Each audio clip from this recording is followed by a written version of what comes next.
What's up mga ka-trends? Here's another update of the NY couple. Last day, on a Dex activity, Nadek Gimia was spotted somewhere in Resto having some meal. On Instagram post, Nadek Gimia posted on Instagram his interest on his home edition when he will get married. He even searched the kitchen, garden, and the bedroom.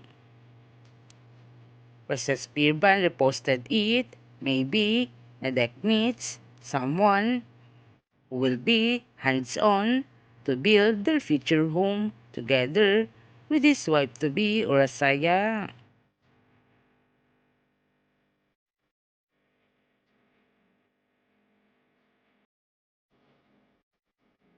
When Rosas Band is not around, Orasaya need to finish her works that day from fine line. Orasaya got her another advertisement from the new scent of clothes Favcon conditioner that protects the smell and permanent perfume for 24 hours after the day afterwards.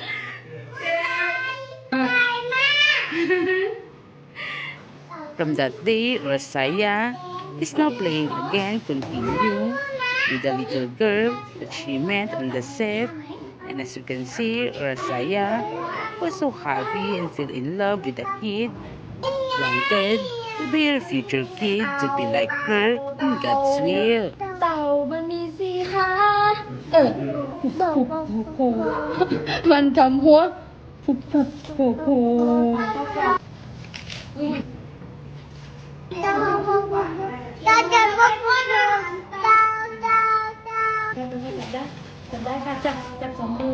Many fans were so happy commented to the post for Rosaya that Rosaya looks forward for another for the future.